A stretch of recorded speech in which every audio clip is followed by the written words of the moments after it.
Plus, bonjour à chacun, à chacune d'avoir bien accepté d'être là pour ce webinaire. Comme promis, on a dit 14h05, alors nous commençons. On va déjà tout d'abord vous présenter toute l'équipe qui va intervenir aujourd'hui. Nous avons des illustres invités. Et non des moindres, nous avons Monsieur Tigui Jean-Claude et aussi Monsieur Adiara de Suleiman de Siabi Technologies. Alors, je vais et aussi le DGA de Transnumérique Souleymane Sidibé, ainsi que Kevin Yesso, le coordinateur pays. Je vais laisser chacun d'eux se présenter et juste après leur présentation, nous allons faire le déroulé de ce webinaire et tout va commencer. Alors, merci beaucoup encore une fois. Je laisse la parole déjà à Monsieur Souleymane Sidibé de pouvoir directement se présenter et laisser après la place à Kevin et bien sûr Monsieur Adera et Monsieur Sigui. Oui, bonjour tout le monde. Est-ce que vous m'entendez bien? Oui, Oui. c'est bon. OK, bonjour. Moi, je suis Souleymane Sidibé. Je suis le directeur général adjoint du groupe Transférique basé à Montréal. Je suis très heureux d'être là aujourd'hui. Je vais être votre modérateur. Merci. Merci Monsieur Souleymane Sidibé. Nous allons laisser Monsieur Kevin Yesso se présenter. Donc, bonjour à tous, moi c'est Kevin Yesso, coordinateur et directeur des ventes au niveau transnumérique. Très content que vous soyez là pour ce webinaire. Donc, voilà, on reste disponible pour toutes vos questions et préoccupations. Merci. Merci beaucoup. Alors, nous allons passer la parole à notre premier illustre invité, à le président du club des DSI de Côte d'Ivoire, Monsieur Jean-Claude Segui.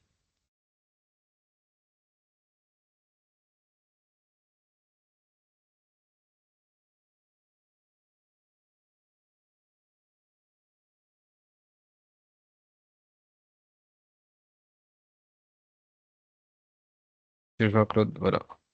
Oui, allô, vous m'entendez maintenant? Oui, c'est bon, on vous entend. Je suis Jean-Claude Segui, président du club des DSI de Côte d'Ivoire. Merci, Je Président. pense que c'est Et nous suffisant. allons, oui, on ne vous voit pas bien, mais je pense qu'avec la caméra, ça va être réglé dans quelques secondes. Alors, Monsieur Souleymane Adiara, là, on vous voit, Ça c'est va bon. mieux? Monsieur Souleymane, oui, c'est bon. À vous maintenant. Bonjour Hervé, bonjour à tous. Donc, Suleiman Aïdara, DG pour SIA Technologies.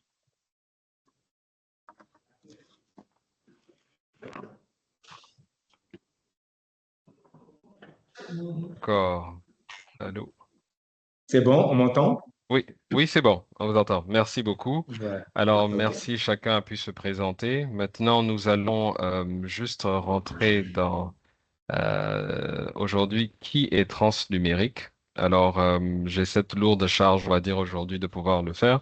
Mais transnumérique, c'est un one-stop shop pour des solutions de digitalisation de pointe en offrant une valeur ajoutée inégalée à nos différents clients. Nous avons plus de 350 projets réalisés, plus de 300 clients. Nous sommes sur 6 pays présents et nous avons 20 ans d'expérience. Nous avons remporté le prix de partenaire de l'année de Microsoft en 2022 et en Côte d'Ivoire et 2022-2023 au Sénégal. Nous avons toutes les certifications, on pourrait dire, de Microsoft, ce qui voudrait dire que nous pouvons au jour d'aujourd'hui répondre à tous vos besoins en termes de modern work, infrastructure, data and AI, sécurité and digital app and innovation. Alors, voici en quelques mots qui est transnumérique. Et je vais vous donner le thème de ce jour qui nous rassemble, qui est défi du multi-cloud. Quelle infrastructure pour faciliter la gestion et la mobilité des données? Alors, ils se sont déjà présentés. Je vais vous donner le déroulé du webinaire. Les présentations ont été faites. Monsieur Souleymane Sidibé va prendre maintenant les devants pour vous donner le contexte, les défis, les opportunités du multi-cloud, un vrai contexte. Après ça, on aura une table ronde où nos deux invités pourront échanger sur différentes questions. Après ça, il y aura une session technique qui sera faite. Je ne l'ai pas présenté, mais il se présentera quand son moment viendra. Et après, il y aura un moment de conclusion. Ce sera vraiment des questions que vous avez. Alors, tout au long du webinaire, n'hésitez pas à écrire dans le chat les différentes questions que vous avez. S'il y a des points sur lesquels vous voulez qu'on revienne, on va se faire le plaisir de revenir là-dessus. Alors, sans plus tarder, je vais laisser la place à Monsieur Souleymane Sidibé pour le contexte de ce qui nous rassemble aujourd'hui. OK. Bonjour tout le monde. Bonjour à nouveau. Le premier élément peut-être qu'on pourrait dire, Hervé, même avant de rentrer dans le vif du sujet, c'est que le multi-cloud ou la définition de multi-cloud, on va l'aborder un peu plus tard, mais le cloud computing en général, okay, souvent on le dit aujourd'hui, le cloud est un levier majeur de transformation numérique à l'échelle mondiale.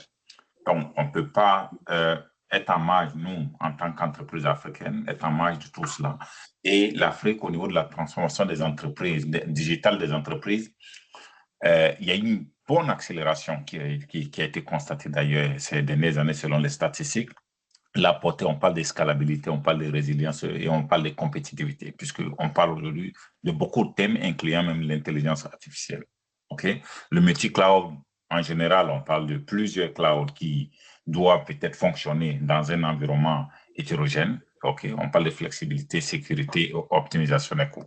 Donc, on est allé chercher quelques statistiques. Aujourd'hui, on parle de taux d'implémentation du multi-cloud de façon globale. On a pris l'Europe parce qu'il y a un vrai parallèle entre l'Europe et l'Afrique. On parle de 83% des organisations qui souhaitent implanter le multi-cloud dans les 12 prochains mois. Je ne parle pas d'années, je parle en mois. Okay? Et au niveau de la flexibilité, toutes ces entreprises-là cherchent à mieux mobiliser leurs ressources IT et à faire de meilleurs choix en termes de cloud. Okay. Donc, tous ces éléments-là nous permettent de nous positionner, nous, en tant qu'Africains, nous, en tant qu'entreprise africaine, de voir comment est-ce que l'Afrique se situe dans tout ça. On parle de 60% de ces entreprises-là africaines prévoient faire beaucoup d'augmentation en termes d'investissement dans le cloud.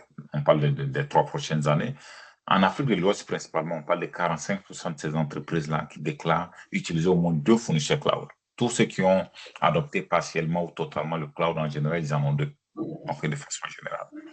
On va procéder à quelques questions. Déjà, Hervé. Première, OK, allez-y. Voilà, il y a un poll qui va se faire. Hervé, je te laisse la parole. Alors oui, il y a un poll qui va venir juste maintenant, qui va être lancé. Vous pourrez y répondre directement sur votre ordinateur. C'est juste, ça va apparaître devant vous et c'est juste pour vous tester, pour voir si la définition d'une infrastructure multi-cloud aujourd'hui, tout le monde a la bonne définition pour qu'on puisse rentrer pleinement dans le vif du sujet. Alors à vous de choisir et on pourra vous donner la bonne réponse juste après.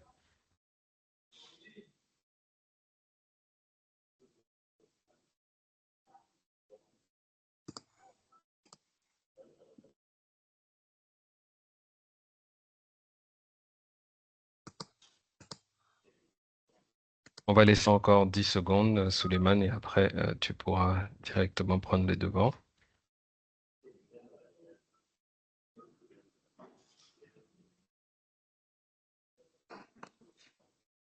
Alors oui, à 100%, tout le monde a eu la bonne réponse. Alors, on pense qu'on est dans le bon sujet et que tout le monde a la bonne définition. Alors, Souleymane, tu peux continuer. OK, ouais. Donc, en tout cas, on est sans surprise. Hein. On s'attendait à ces différentes réponses-là. En fait, cette bonne réponse-là, c'est qui nous situe bien dans le webinaire. On ne s'est pas trompé le webinaire, disons. Donc, on va passer. Je pense qu'il y a une deuxième question qui vient. Oui, allez-y. Alors, la deuxième question, c'est quels sont les principaux défis que vous rencontrez dans un environnement multi-cloud? Alors, vous pouvez avoir des multiples réponses, mais c'est pour déjà pouvoir rentrer dans les vifs du sujet. Quels sont vos défis au jour d'aujourd'hui?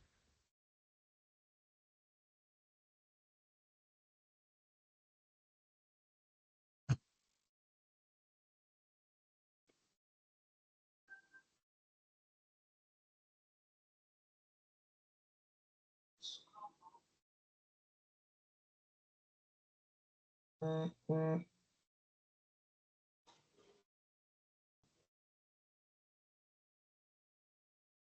va laisser encore juste 10 autres secondes et puis on va faire le total de toutes les réponses.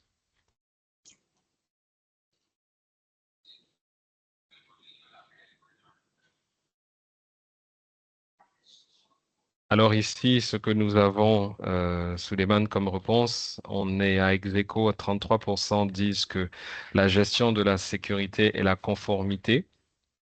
Bon, ça a augmenté, 35% disent la gestion de la sécurité et la conformité, 32% disent la complexité de la gouvernance et des coûts, 19% disent le manque de compétences en interne et 13% parlent d'interopérabilité entre les différentes plateformes. Voilà.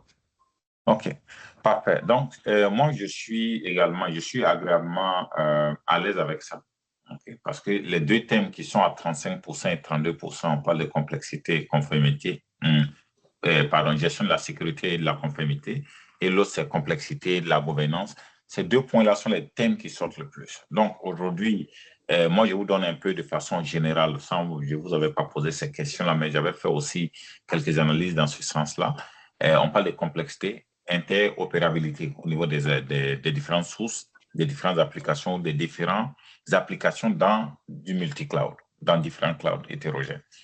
On a un élément qui sort très souvent aussi, on parle de latence, de connectivité. Vous vous rappelez, il y a eu des défis de connectivité. Je pense qu'il y a quelques années où il y a l'Internet qui avait été coupé, ce qui a eu un effet majeur sur peut-être l'adoption de certains outils cloud chez nous, dans notre zone là-bas. Donc, ce qui est très important pour nous, c'est que la latence et la connectivité aussi, il faut le considérer en termes de défis. On parle de 1% des centres de données mondiaux.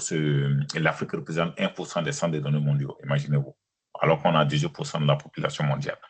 Donc, coût de gestion très élevé. 35% de ces entreprises trouvent difficile de prévoir, optimiser leurs dépenses.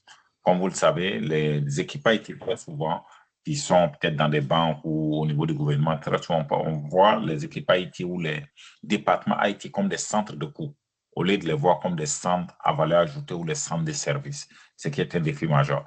On inclut là le manque de compétences et de formation, qui revient très souvent. Hein. On parle de l'évolution technologique. Aujourd'hui, on parle de multi-cloud, on parle des données, de la gouvernance des données, on parle de l'intelligence artificielle. Les talents, les ressources, les formations doivent accompagner cette stratégie-là. Donc, on parle de seuls 20% de ces professionnels IT africains se sentent préparés à gérer ces environnements multi-cloud-là. Donc, on a un besoin de renforcer les capacités, renforcer l'optimisation de ces infrastructures cloud-là. Bien entendu, on ne peut pas faire fi de la sécurité et de la conformité des données. On parle de 43% de ces entreprises africaines considèrent que la cybersécurité est un frein, pourrait être un frein à l'adoption du cloud. On peut en débattre longuement. Nos experts seront là, ils auront à nous répondre à certaines de ces problématiques-là. OK, Hervé? Au niveau des opportunités de façon générale également, bon, cette flexibilité est résiliente parce qu'on ne voit pas juste des défis, on voit aussi que le multi-cloud répond à une problématique du marché. Okay, les entreprises multi-cloud, très souvent, répondent, en fait, je veux dire, sont 2 fois plus résilientes que les entreprises qui n'en ont pas. Ça, c'est IBM même qui le dit, okay, en 2024. La souveraineté des données, on sait que c'est un débat très sensible en Afrique aujourd'hui. Okay. Développement des data centers, on a un essor, une bonne croissance dans nos différents pays. On parle notamment de Côte d'Ivoire, Sénégal, Afrique du Sud, il y a le Kenya, et on a l'adoption des régulations. Les régulations locales doivent également évoluer pour nous aider à faciliter cette croissance-là. Bien entendu, tout va avec le coût. Okay. Une bonne stratégie, les experts nous diront tout à l'heure, en incluant l'IA, vous allez augmenter votre productivité et optimiser vos coûts. On parle de 30 à 50%. Et l'objectif ici, c'est d'accélérer cette transformation-là. Le multi-cloud devient qu'un levier, notamment pour les banques, l'éducation, on parle de la santé, on parle des administrations publiques.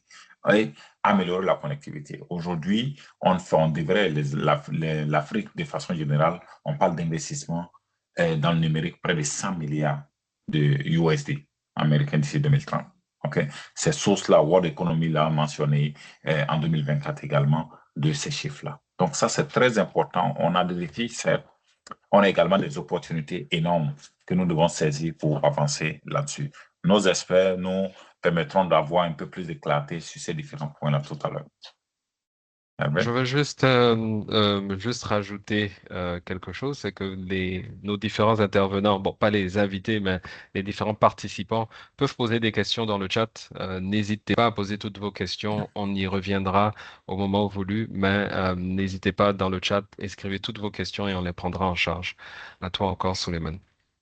Tout à fait. Alors là, Merci. on va Merci. lancer encore trois autres pôles rapidement. Le premier, c'est votre entreprise utilise-t-elle une stratégie déjà de multi-cloud? Alors, vous allez le voir déjà sur votre écran maintenant. Alors, vous pouvez y répondre et on aura deux autres questions et après ça, le débat avec les deux invités sera en place.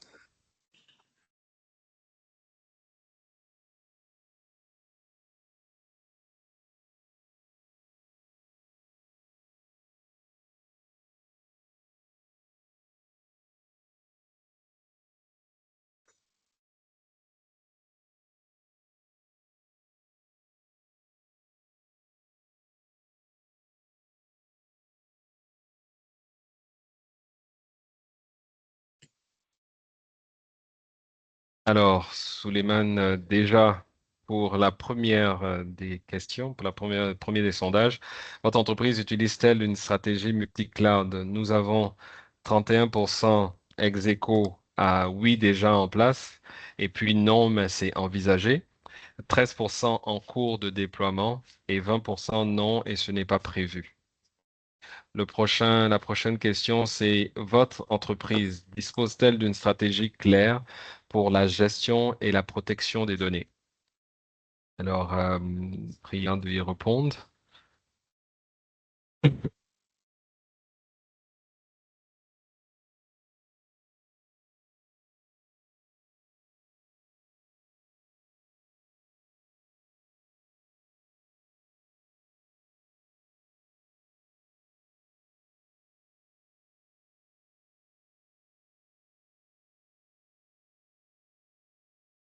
Alors, pour la deuxième des questions, nous avons ici pour l'instant comme réponse 53% oui disent que oui, ils disposent déjà d'une stratégie claire et 47% disent non.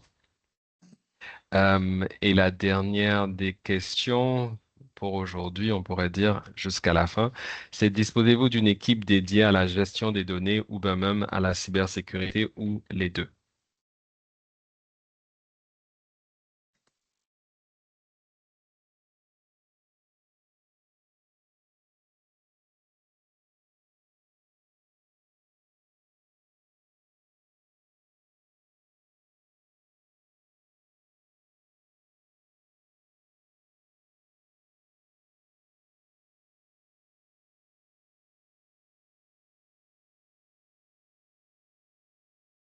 Alors, pour la dernière des questions, Suleiman, c'est oui à 53% et non à 47%.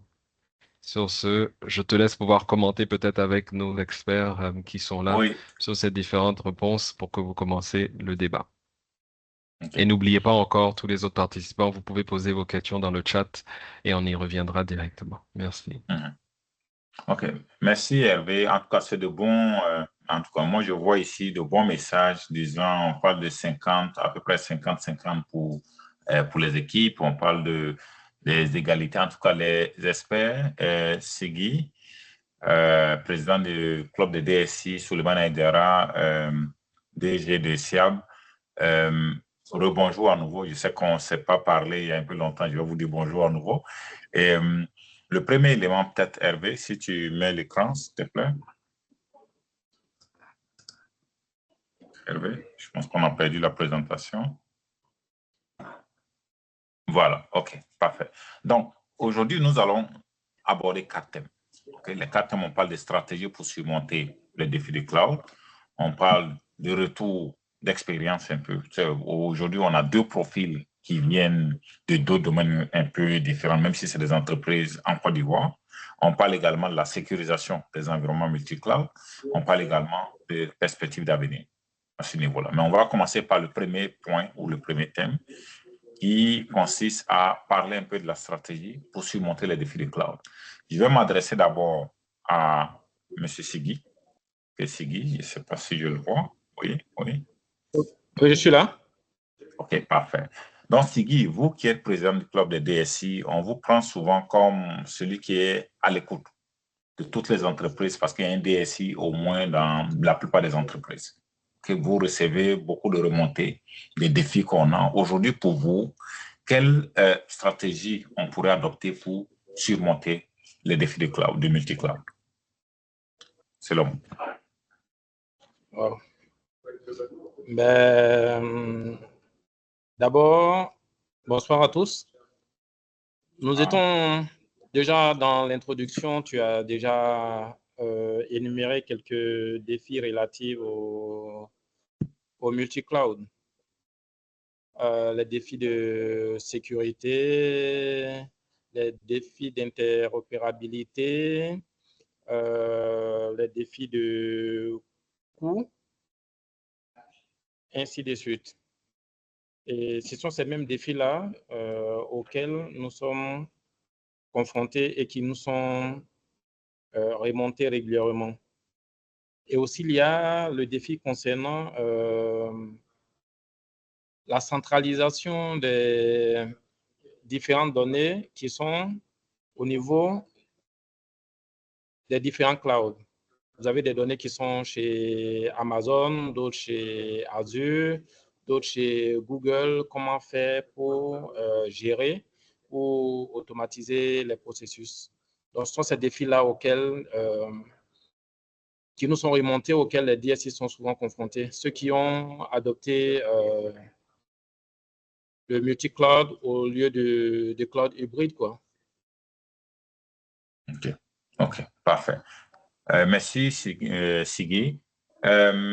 Suleiman, que j'appelle mon homonyme très souvent, n'est-ce pas? Qui est le DG de SIAB. Aujourd'hui, Suleiman, ce qu'on pourrait dire, c'est que vous avez travaillé longuement chez Microsoft comme fournisseur, puisque votre cas est un peu différent de Sigui. Sigui est plus au niveau direction de l'informatique, au niveau des entreprises qui reçoivent les services. Vous, en tant que représentant de Microsoft en Côte d'Ivoire pendant longtemps, aujourd'hui vous êtes directeur général de SIAB. Vous, comment vous voyez cette stratégie-là aujourd'hui? Comment est-ce que vous l'abordez? OK, merci Omo, et puis merci aussi pour l'invitation et pour l'initiative sur ce sujet d'actualité. Déjà, si tu permets, hein, c'est-à-dire quand on parle de défis pour le multi-cloud, bon, on le disait chez Microsoft, mais aujourd'hui, je suis plus à l'aise pour le dire. Ça peut être une fausse bonne solution. Okay? Donc, quand on parle de stratégie multi-cloud, il faut revenir de manière très simple au cloud. Quelle est la stratégie qu'on adopte pour le cloud au sein de l'entreprise? Aujourd'hui, on ne fait plus le débat parce que ça s'impose à tout le monde, aussi bien les entreprises publiques que les entreprises privées. Donc, dans la définition de la stratégie cloud, quelque part, le multi-cloud peut s'imposer à nous, mais de la même manière que quand on fait la stratégie cloud, on va prendre en compte les différentes options qui s'offrent à nous, notamment l'option infrastructure, l'option plateforme et l'option service que le cloud va nous offrir. Donc, je pense qu'il est important pour chaque entreprise de bien faire cette réflexion-là. Il faut pas suivre directement la mode en se disant multi-cloud, donc on doit systématiquement aller au multi-cloud. Parce qu'avec le multi-cloud, on peut créer une usine à gaz. Tu as parlé des défis, notamment au niveau de l'interopérabilité. On peut avoir de la complexité dans la gestion des données en ces différents environnements-là, la problématique de sécurité et aussi la gestion de l'identifiant, parce que vous êtes sur des environnements différents. Donc, moi, j'ai envie de dire, je vais revenir à la stratégie, mais déjà dans la stratégie cloud elle-même, il est important de faire un choix principal du fournisseur qu'on va avoir. Parce qu'aujourd'hui, l'hybride déjà s'impose à tout le monde. Il est difficile aujourd'hui de dire on va travailler en environnement complètement cloisonné, même les États. Okay? Donc, c'est important on commencera par l'hybride en se disant qu'on va coupler notre infrastructure en local avec une infrastructure cloud. Donc, là où le multi-cloud va intervenir, parce que on a au niveau, en tout cas en tant que DSI, il y a des choses qu'on peut décider et puis il y a des choses qui peuvent s'imposer à nous, si je peux dire ça comme ça. Au niveau de l'infrastructure, vous avez la latitude de déterminer vous-même vos choix en termes d'infrastructure. Bien entendu, en prenant en compte votre infrastructure locale qui va être couplée avec une infrastructure cloud. Mais pour l'infrastructure, le conseil, ça va être de faire le choix d'une seule infrastructure. Parce que les réflexions qu'on peut avoir sur la continuité des services ou la résilience, quand vous prenez tous ces gros acteurs-là, c'est difficile qu'ils soient défaillants. OK? Donc aujourd'hui, si vous travaillez avec un seul acteur, je vais dire le risque est très limité. Donc, il ne faut pas qu'on se dise systématiquement, pour limiter le risque, il faut que je sois avec plusieurs acteurs au niveau infrastructure déjà. Donc, le conseil sera au niveau infrastructure de faire le choix d'un seul acteur. Maintenant, où le multi-cloud peut s'imposer à nous, vous pouvez avoir une proposition d'application qui est dans le cloud que vous n'avez pas choisi, qui est dans un autre cloud. Donc, forcément, ça vous amène à être dans le multi-cloud. Donc, les éléments qu'il faut prendre en compte en termes de stratégie, le premier élément, c'est comment on gère les identifiants. Parce que vous êtes sur des environnements différents et aujourd'hui, la bonne pratique, c'est de mettre en place un système de SSO qui fait que les utilisateurs n'ont pas plusieurs identifiants. Vous avez le même identifiant, quel que soit l'environnement que vous utilisez. Il faut aussi regarder l'aspect interopérabilité, comment vous gérez l'interopérabilité entre ces différents environnements-là. Et aussi, il faut regarder la problématique de gestion des données. Donc, si vous avez un cloud principal et c'est une application que vous avez, par exemple, dans un autre cloud, donc qui vous fait utiliser le multi-cloud, il est beaucoup plus simple de gérer la mobilité des données dans ce cas-là. Mais pour me résumer, donc je dirais la gestion de l'identité, l'interopérabilité entre ces différents environnements-là et la problématique de gestion de données qu'il faut bien penser avant de se lancer dans le multi-cloud. OK. Merci. Je vais peut-être m'arrêter déjà là et puis laisser continuer le débat. Oh oui, ça va être un débat intéressant. Donc, j'aime ça. Déjà, on parle de certains thèmes ici. Je vais peut-être retourner vers Siggy. Siggy, vous êtes du côté client en général ou en réception pour dire quels sont les défis que vous avez mentionnés tout à l'heure. Mais la question que je ne peux pas m'empêcher de poser, comment vous faites vos choix, Siggy, aujourd'hui, vous, en tant que client, puisqu'on en a beaucoup, Google, Amazon, tous les clouds de ce monde-là. Quels sont vos critères aujourd'hui pour choisir le bon cloud, le bon fournisseur? Siggy? OK.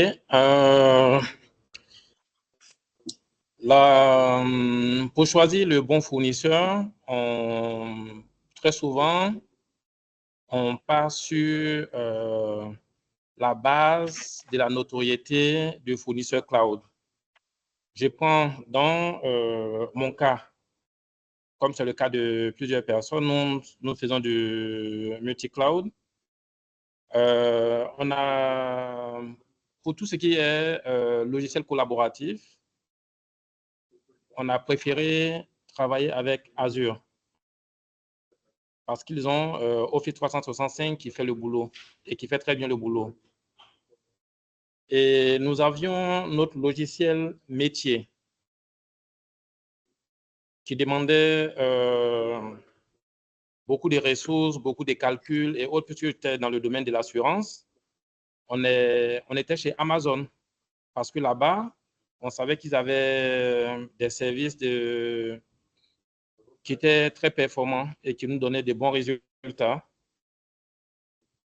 Et je crois qu'on avait les analystes qui faisaient l'actuariat, ils étaient beaucoup plus sur Google Cloud. Donc, c'est selon les performances des différents fournisseurs qu'on choisit le fournisseur.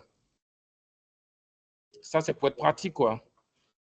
Donc, on ne choisit pas un cloud parce qu'il faut le choisir. Tout à fait. Donc, ça c'est intéressant, puisque ça, c'est l'œil d'un client qui dit, voilà les éléments ou les critères qui me permet de dire, ben, est-ce que je prends le bon choix? On parle de performance, on parle de qualité, on parle de sécurisation, dépendant de quelle application on Le a. traitement des données. Le traitement des données également, Et n'est-ce rapidité dans pas? le traitement des données. OK, parfait. Donc, Suleiman, donc ma question te revient maintenant pour dire, OK, basé sur ces choix-là, vous, aujourd'hui, en tout cas, toi, tu as été longtemps là-dedans, voilà pourquoi on se base sur ton expérience. Je ne parle pas juste de Microsoft, on parle en général. Aujourd'hui, qu'est-ce qui est pertinent pour vous? Parce que ça, c'est l'œil d'un client qui parle au niveau, je parle de Sigui, bien sûr. Vous, en tant que fournisseur dans ce sens-là, qu'est-ce que vous voyez? Qu'est-ce que vous mettez en avant pour convaincre ces clients-là? Ok, très bonne question. Merci, merci beaucoup pour la question. Je pense qu'il y a un élément qui est fondamental, comme je l'ai dit. Le cloud s'impose à tous et les équipes DSI doivent prendre les devants en termes de stratégie pour ne pas se laisser doubler, si je peux utiliser cette expression-là, par les utilisateurs. Parce que euh, parce que les DSI sont au service de l'ensemble des utilisateurs pour faciliter le quotidien. À la limite, c'est ça, notre travail à tous, c'est faciliter le travail des utilisateurs. Et les utilisateurs sont demandeurs de solutions innovantes. Donc, quand la DSI ne suit pas, on peut être confronté à ce qu'on appelle le shadow IT. C'est-à-dire que les utilisateurs vont chercher des solutions qui leur simplifient la vie. Donc, c'est important que les DSI prendre les devants par rapport à la stratégie. Donc, ce qu'on met devant, c'est permettre au DSI, ça reste fondamental, de mieux accompagner les différents métiers au sein de l'entreprise. Donc, pour pouvoir faire ça, il faut arriver à simplifier la tâche du DSI. Okay? C'est pour ça que je dis à l'entame des propos que le multi-cloud peut être une usine à gaz. L'objectif, c'est de simplifier la tâche du DSI. Et ce que nous mettions en avant chez Microsoft, il a dit, le président du DSI, quand on prend les solutions d'environnement numérique de collaboration, okay, c'est fortement dominé par les solutions Microsoft M365. Okay, qui vous donnent la sécurité, qui vous donnent des solutions innovantes et qui sont nativement intégrées et qui vous donnent, qui sont user-friendly. Okay, voilà. Donc, les utilisateurs, naturellement, les adoptent très simplement. Donc, quand on sort de ce premier pilier-là, qui est collaboration et communication, il a évoqué l'aspect des applications métiers qui peuvent avoir besoin de calcul, de puissance de calcul important, mais vous retrouverez ces services-là chez les différents acteurs. OK, je ne suis pas là pour faire la promotion que de Microsoft, hein, mais bon, naturellement, ce que je dis, il y a une forte influence de mon vécu chez Microsoft. Donc, il faut regarder l'intégration entre vos différents services que vous mettez en place pour vous faciliter, comme je l'ai dit, la gestion des identités et pour vous faciliter la gestion des données. Parce qu'à la fin de la journée, toutes ces applications-là vont devoir communiquer. Voilà. Donc, il faut faciliter l'intégration entre les différentes applications que vous mettez en place et il faut se donner la possibilité de pouvoir évaluer les services que vous voulez prendre, les nouveaux services que vous voulez prendre, parce qu'en termes de performance, vous allez retrouver pratiquement la même chose. En termes de performance, en tout cas, chez ces gros hyperscalers, pour les différents services que vous prenez. Donc, ce qui va déterminer vraiment votre choix, c'est quelles sont les applications de base que vous avez déjà. Et le plus simple, c'est de rester avec le même acteur pour pouvoir simplifier l'intégration. Et puis, l'autre aspect aussi, c'est dans la gestion. Parce que quand vous êtes en environnement B2Cloud, au niveau de la DSI, vous avez besoin d'un outil de gestion et de monitoring qui soit le plus simple possible, qui vous permet de gérer votre environnement hétérogène. Okay? Donc, il faut aussi penser à faire le choix de cet outil-là pour ne pas qu'on se retrouve à avoir plusieurs outils que les équipes support et admin vont devoir gérer. Et puis, le dernier aspect, c'est la montée en compétences. Parce que quand vous faites les choix comme ça différents, il faut que vos équipes puissent suivre. Donc, il faut prendre ça en compte là où les équipes sont plus à l'aise et là où il est plus facile d'aider les équipes à monter en compétence et de prendre la main sur la solution. OK, voilà. Donc, l'idée, c'est vraiment ça. Dans les choix, il faut garder à l'esprit qu'on sert les métiers. Donc, il faut qu'on se simplifie la vie pour pouvoir mieux servir les métiers. Parfait. Merci, Sullivan. En tout cas, c'est très intéressant ces réponses-là. Et puis, bon, ça répond, on voit les deux facettes là, sur lesquelles on va travailler aujourd'hui, d'un côté du client, d'un côté aussi les fournisseurs. Ce qui est important pour moi ici, il y a un aspect que je ne peux pas m'empêcher de poser encore une fois, c'est le coût. On est d'accord? Donc aujourd'hui, Siggy, toi de ton côté, en général, on sait que les DSI sont confrontés souvent aux défis financiers ou à leur budget qui est très limité souvent quand ils doivent convaincre la direction ou la haute direction de l'achat ou de multi-cloud. Qu'est-ce qui pourrait, comment je vais dire ça, dans ces environnements-là, quels sont vos défis aujourd'hui pour convaincre, OK, les directeurs financiers ou la haute direction d'aller dans le multi-cloud? Je vais poser la question à Siggy en premier et je vais également revenir à Suleiman pour dire comment est-ce qu'on peut convaincre? Est-ce que c'est moins cher? C'est cher. Parce que Siggy a un problème, c'est de convaincre ses managers ou ses top management d'aller dans le multi-cloud. Ça pourrait coûter moins cher. Siggy se retourne vers vous pour dire est-ce que vraiment ça va coûter moins cher? OK, on va aller comme ça. Siggy, allez-y.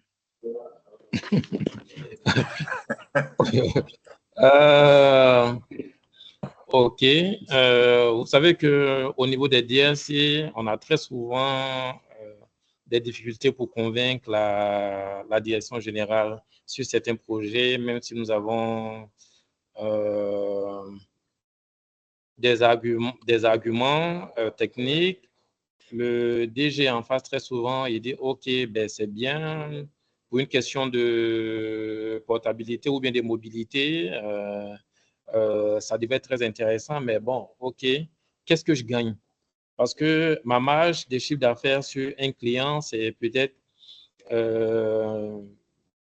100 000 francs, par exemple, et que votre projet, ça fait 50 millions pour pouvoir, comment on appelle ça, pour pouvoir rentabiliser votre produit, il faudrait que j'arrive à vendre mon produit à peut-être 1000 clients. Or, ce n'est pas donné. Mais qu'est-ce que tu peux m'apporter? Mais bon, on reste réellement toujours focalisé sur ce qu'on peut apporter techniquement en termes de mobilité, en termes de sécurité et en termes de confort d'utilisation. Et que à partir du moment où nous sommes victimes d'une attaque et qu'il n'y a pas de redondance et qu'il n'y a pas la possibilité. Je prends un exemple, on était dans la période de la COVID. Beaucoup d'hommes avaient des applications qui étaient en premise. On avait des soucis pour travailler à distance sur notre plateforme. Mais si vous aviez réussi à convaincre les leaders, les DG, avant cette période, ils n'auraient pas vu l'intérêt. Ça s'est passé chez nous. On avait réellement anticipé. Et lorsqu'on était entré dans la période de la COVID et qu'on a commencé à travailler à distance, ça a été tellement fluide qu'on n'a même pas senti la crise passer. Mais tout le monde s'est félicité après. Maintenant, tout dépend de la capacité d'acceptation du directeur général. Et très souvent, pour les arguments, ce sont je pourrais dire, Suleiman est à même de nous apporter certains arguments. Sinon, les arguments que nous donnons très souvent, c'est avec notre business case, ce sont des arguments standards relatifs à la sécurité, relatifs aux gains sur du long terme, ce sont ces arguments-là qu'on donne. OK, parfait. C'est aujourd'hui, oui, allez-y.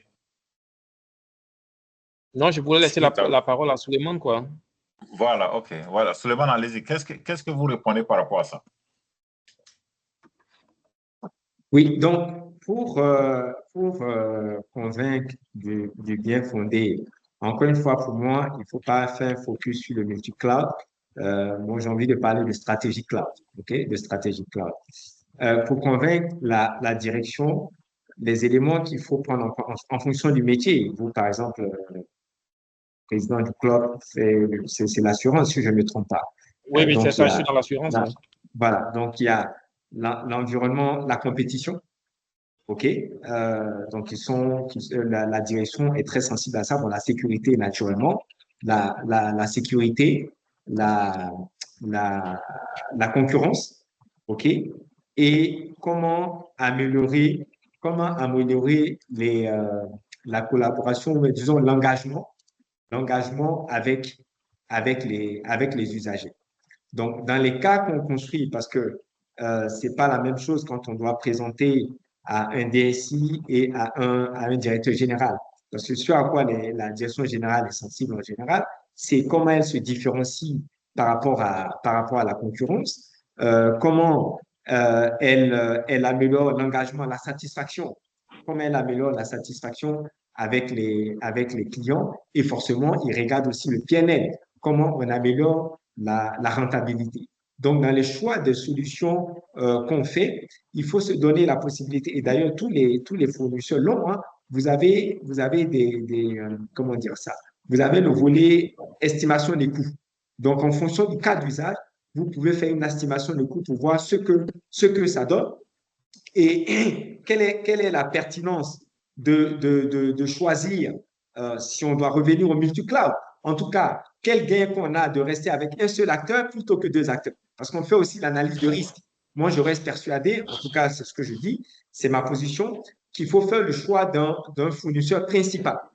OK, pour faciliter l'intégration, l'interopérabilité, la gestion des identités. Donc, on peut être amené à gérer des applications additionnelles qui vous apportent certains bénéfices qui sont souvent peut-être métiers, ou c'est un acteur métier qui vous apporte la solution. Et dans ce cas-là, on peut faire appel au multi-cloud. Mais vraiment, les éléments qu'il faut ressortir, c'est permettre à l'entreprise de se différencier vis-à-vis de la concurrence et de montrer qu'elle fait mieux, de mieux gérer ses clients pour avoir une meilleure satisfaction clientèle, et puis également de regarder, de ressortir l'analyse des coûts.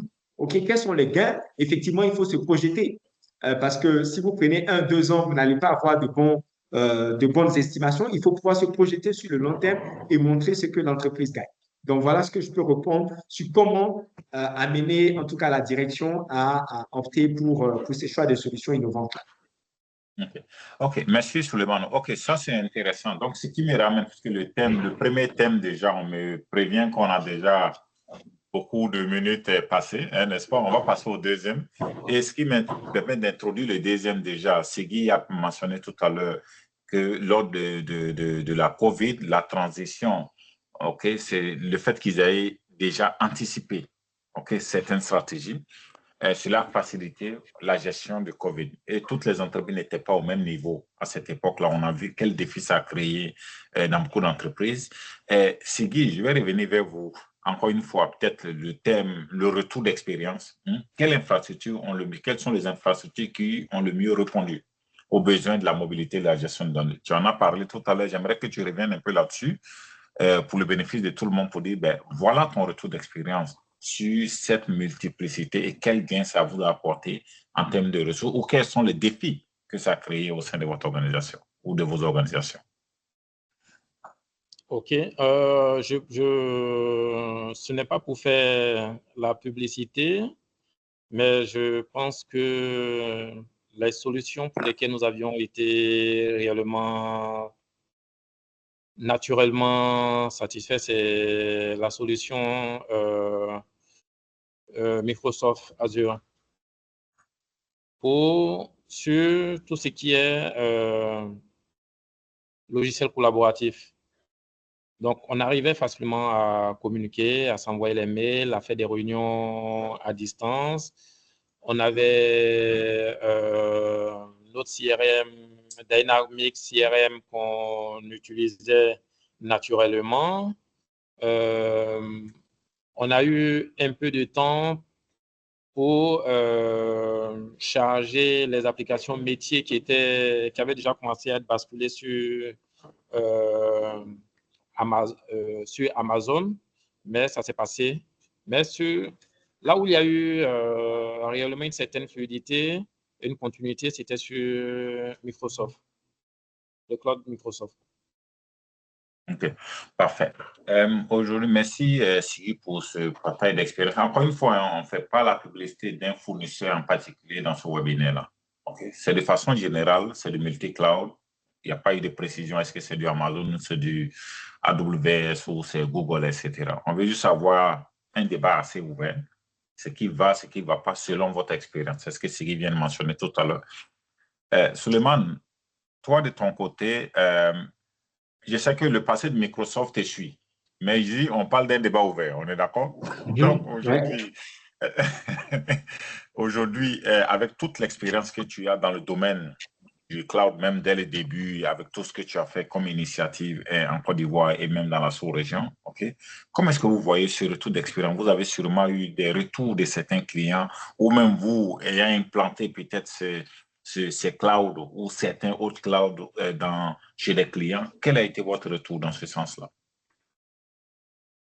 Je pense que le retour d'expérience, bon, il faut le dire, hein, je pense que Sylvie est revenu là-dessus, sur les solutions de collaboration et de communication, les solutions de Microsoft dominent le marché.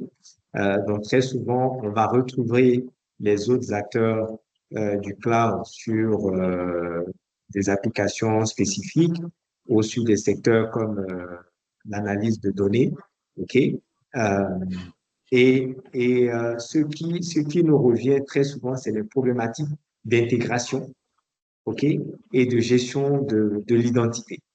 Voilà. Donc, comment on gère l'interopérabilité entre ces différents environnements-là et le défi pour les équipes IT de pouvoir administrer tout ça de manière très simple, parce qu'on crée forcément de la complexité.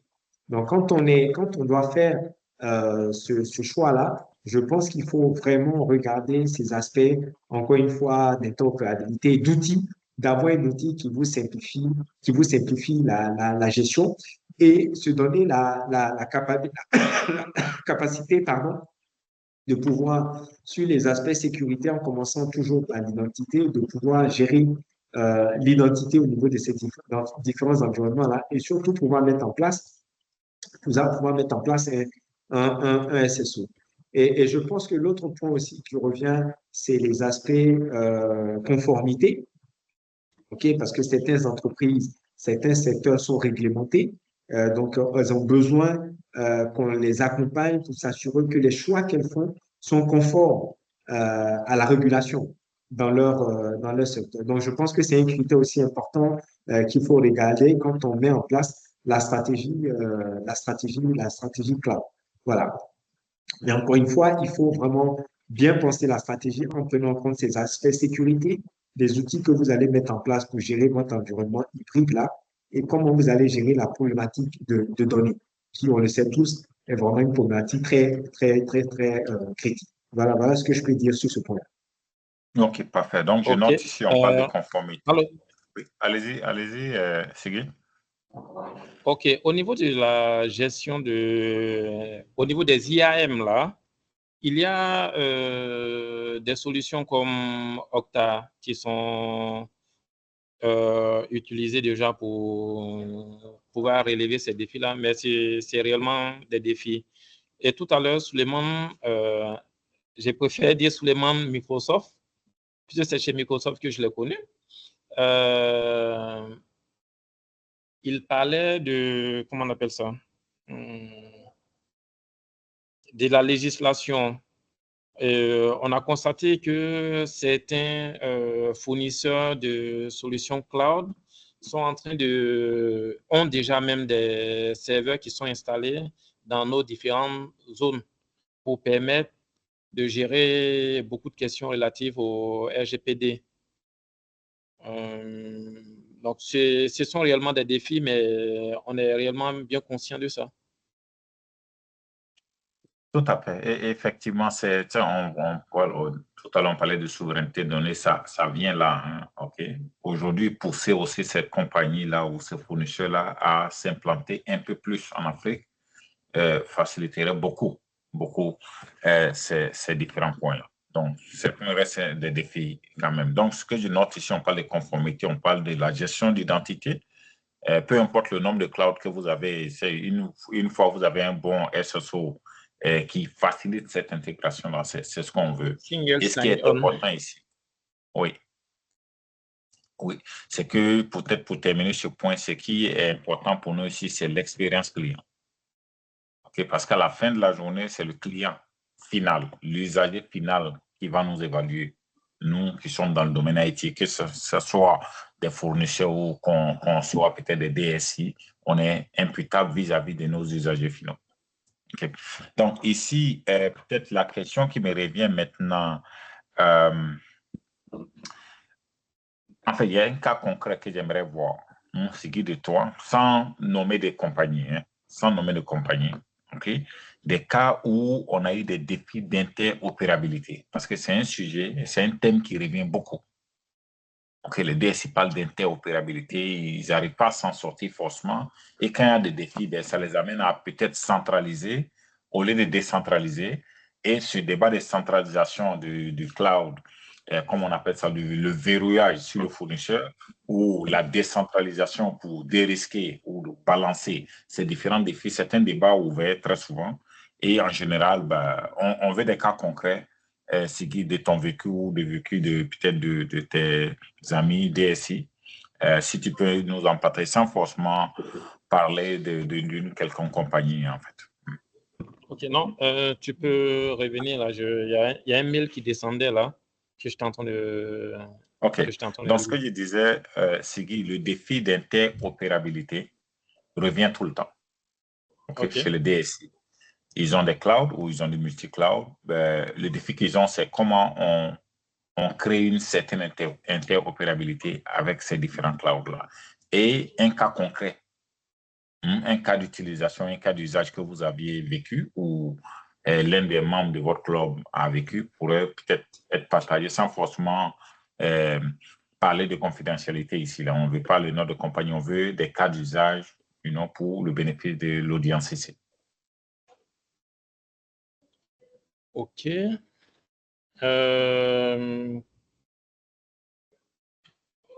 L'interopérabilité, c'est en regardant comment est-ce qu'on peut interagir avec tous ces clouds-là. Exact. OK. Bon. On a des retours d'expérience, mais comme moi, j'ai été dans mon environnement où nous avions déjà... Il fallait agréger ces trois plateformes-là.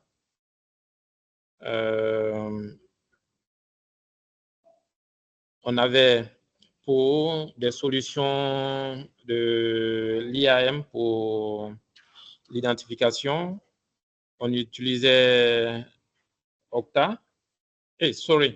On utilisait, comment on appelle ça?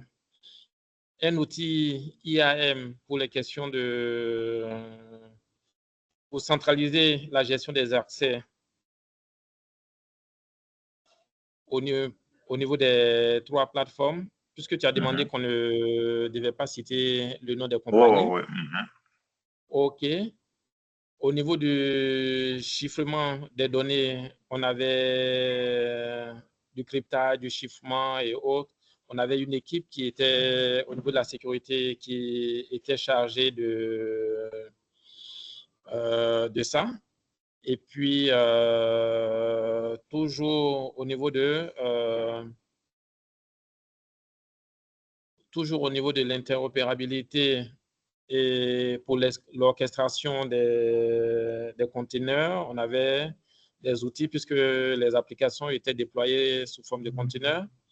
On avait des outils qui nous permettaient des API qu'on utilisait pour le faire. Donc, on est dans un environnement où on utilise plusieurs éléments pour pouvoir mieux gérer l'interopérabilité. Donc, il faut tenir compte de ces éléments, sinon, ça ne sert à rien de faire du multi-cloud si tu ne peux pas agréger toutes ces plateformes-là, quoi. Tout à fait, tout à fait. Merci, Siggi. Donc, ce qui me revient au troisième point, Hein, sur le Manedara, je reviens. Siggy a mentionné ces multi-équipes-là qui sont dédiées à ces différents clouds, à ces différentes technologies. Comment est-ce que vous, avec votre expérience, vous pouvez lui donner des informations sur les priorités, les bonnes pratiques, comment sécuriser ces environnements-là? Lui, il vient de donner un cas vécu. Aujourd'hui, vous êtes là aujourd'hui pour donner peut-être les bonnes pratiques, les meilleurs moyens, ce qui m'amène à l'introduction du thème 3, la sécurité dans un environnement multi-cloud. Suleiman? OK, donc si on est amené à être en environnement multi-cloud, comme on l'a dit, hein, le premier point, c'est vraiment la gouvernance et la sécurité. Comment est-ce qu'on va gérer cet environnement multi-cloud-là et se donner les moyens de sécuriser, en tout cas d'améliorer la posture de sécurité. Sur la gestion de l'identité, c'est important d'avoir un système de SSO pour faciliter en tout cas l'expérience des utilisateurs. Et aujourd'hui, il faut pouvoir utiliser cette approche Zero Trust là, qui vous permet d'améliorer votre posture de sécurité en prenant en compte le chiffrement de boutons. Ça reste le premier élément qui est la gouvernance et la sécurité. Le deuxième élément, c'est vraiment pouvoir mettre en place un système d'automatisation et d'orchestration. Parce que sur les aspects applications, si vous devez vous mettre en place des environnements de développement, par exemple, moi, je reste encore sur comment dire, ma position, hein, que de dire on doit avoir un acteur principal. Donc, dès l'instant où on a le choix, il faut que le choix s'oriente vers cet acteur principal.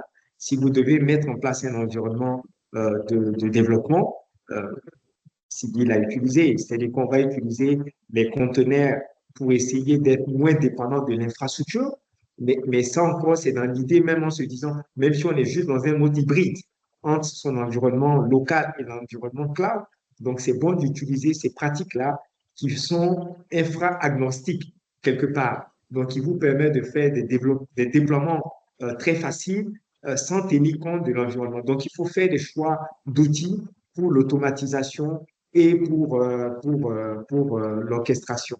Et après, au niveau de la gestion des données, aussi, il faut faire le choix des standards ouverts. Donc, il faut que ce soit des API ouverts pour ne pas que vous soyez bloqué sur un acteur.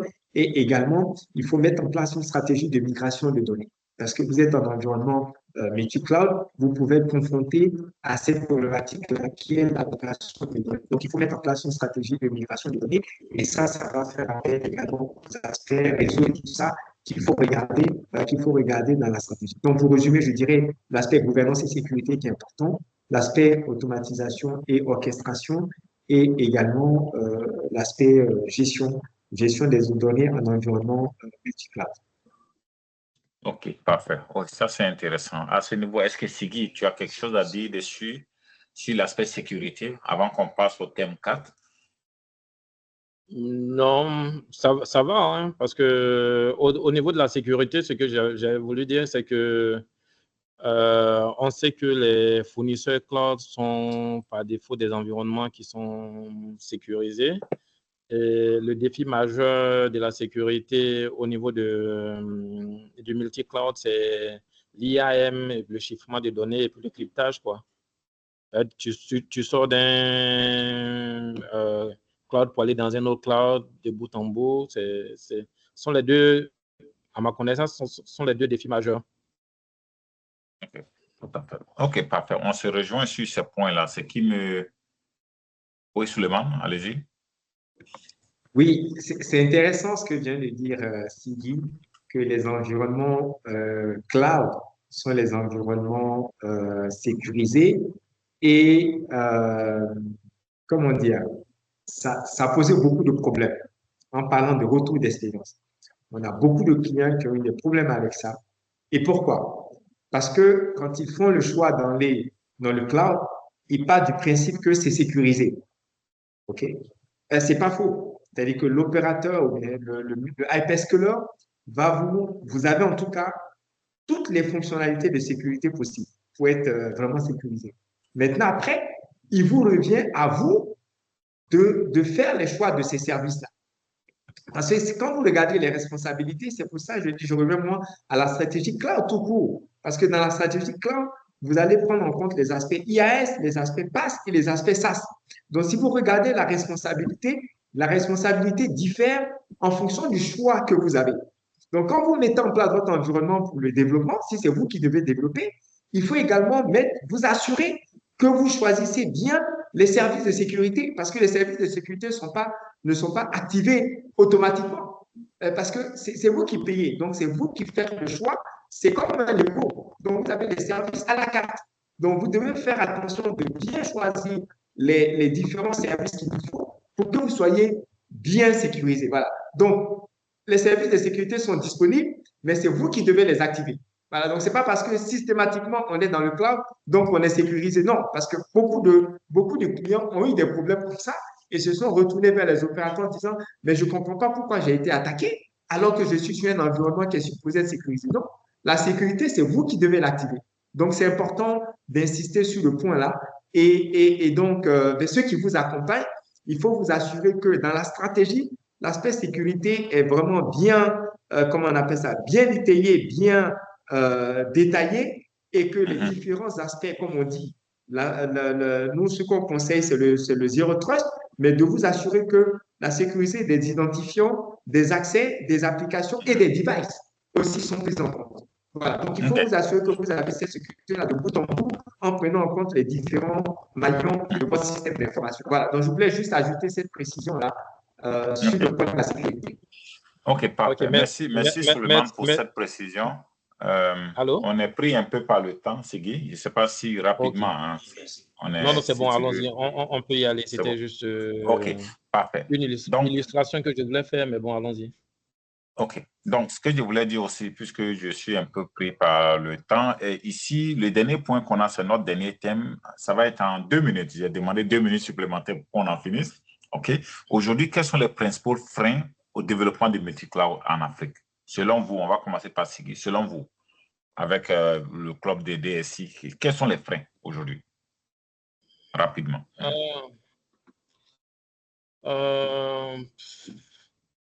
Pour le développement du multi-cloud, les clients du multi-cloud sont les entreprises. Donc, il faudrait d'abord pouvoir avoir l'argument pour pouvoir convaincre le décideur pour qu'il puisse y aller. D'abord, c'est un gros frein. Et ensuite, au niveau du prix, jusqu'aux dernières informations que j'avais, c'était pas, comment on appelle ça? Ce n'est pas tout le monde qui pouvait se permettre d'aller dans le cloud à cause du prix. Et puis, le troisième point, ce sont les lois sur la protection des données à caractère personnel dans les différents pays aussi, dans certains secteurs qui sont régulés. Donc, je pense que s'il y en a d'autres, Suleiman pourrait rajouter. Mais ce sont les 3 points là que je vois. OK, parfait. Merci, Sigui. J'ai 3 points. Décision, faciliter la gestion, en tout cas la décision. On a les prix et on a également la protection des données. Suleiman, qu'est-ce que vous pouvez dire rapidement sur ces freins-là? Est-ce qu'il y en a d'autres?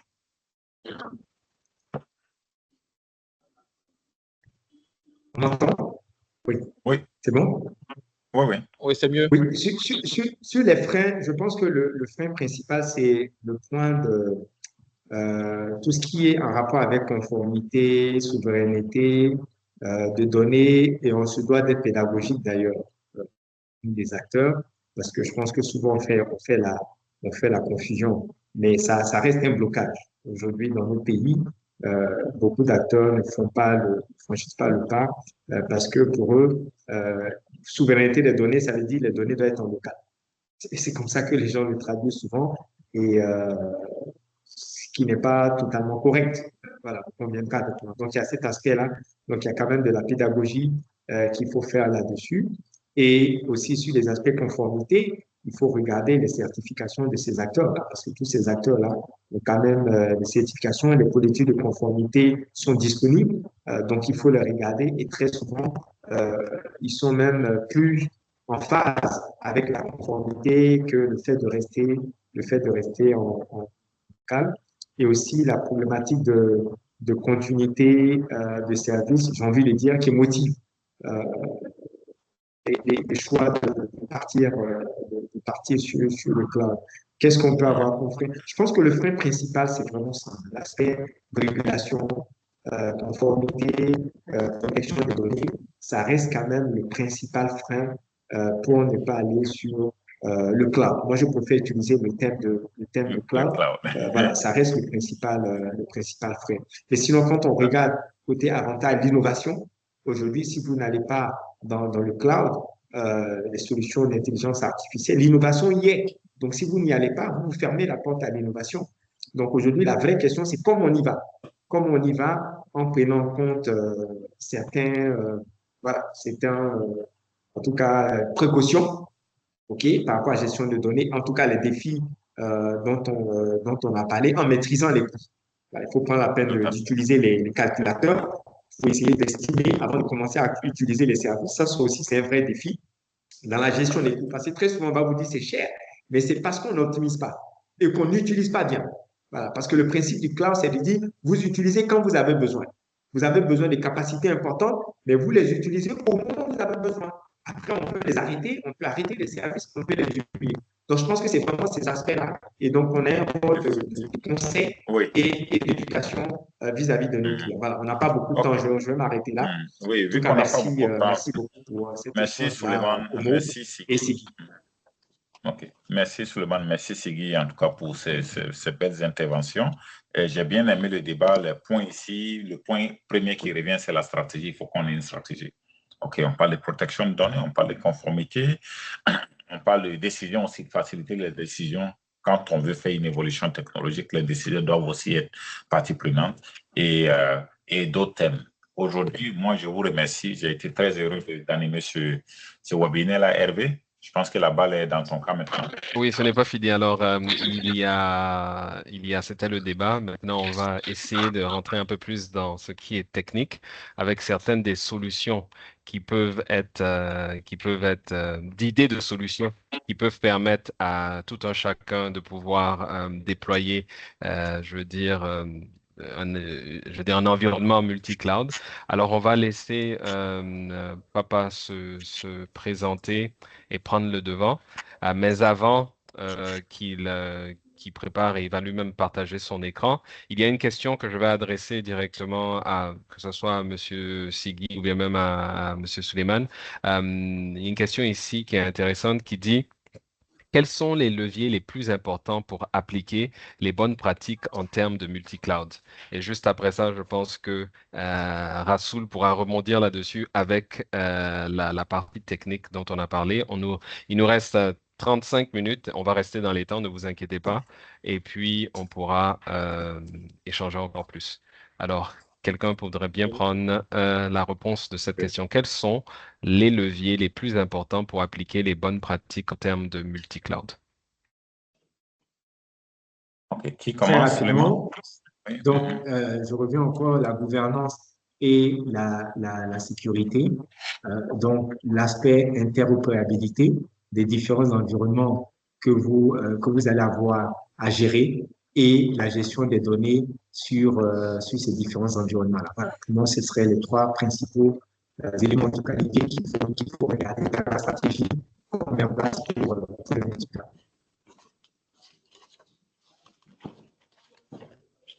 Merci. Siggi. OK. Les leviers sur lesquels on devrait appuyer, c'est la stratégie du cloud. Il y a la sécurité, l'interopérabilité et puis la mobilité.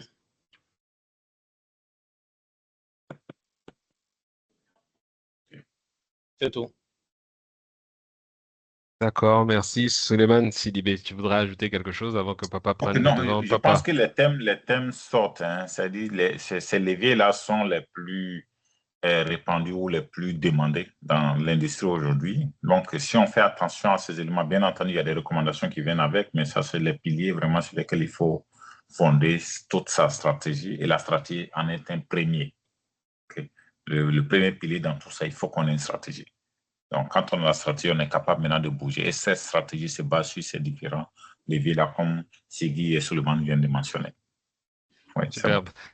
Alors, Rassoul, c'est à ton tour. Tu prends le lead et tu peux en même temps répondre de manière pratique, maintenant, puisque c'est ça, de manière pratique sur ce fait-là. À toi maintenant. D'accord, pas de souci. Donc, je vais commencer par partager mon écran. Tu vas juste me confirmer que tu parviens à bien le voir avant que je ne me présente. Oui, c'est bon, on voit l'écran. OK, d'accord. Donc, parfait. Encore bonjour à tous. Je vais commencer par me présenter. Je suis Papa Ibrahima Rassoul Mbaye, spécialiste infrastructure et cloud au sein de Transnumérique. Et je serai chargé de vous présenter la partie technique de ce webinaire en mettant l'accent sur certaines solutions qui vont nous aider dans ce contexte de multi-cloud. Donc, par rapport à cette session technique, nous allons commencer par adresser une problématique ou bien poser une problématique qui est très souvent rencontrée au sein de certains types d'organisations. Donc, ça peut être des organisations étatiques ou bien des institutions financières dans laquelle il y a la problématique il y a une problématique de conformité ou bien de régulation par rapport aux données. Donc, par rapport à cette régulation-là, ils ont l'obligation ou bien le besoin que leurs données puissent rester à raison ou à tort, mais ils ont besoin que leurs données puissent rester au sein de leur data center en local. Maintenant, par rapport à en restant toujours sur ce contexte de multi-cloud, dans lequel on a plusieurs clouds publics que ces organisations-là veulent bénéficier, on va quand même mettre en avant des solutions de cloud privé qui pourront venir s'intégrer à ces solutions de cloud public qu'on a déjà et que ces organisations sont en train d'utiliser. Maintenant, si on reste dans le contexte de Microsoft, donc on va parler de Azure Local, donc qui était plus récemment connu sous le nom de Azure Stack HCI.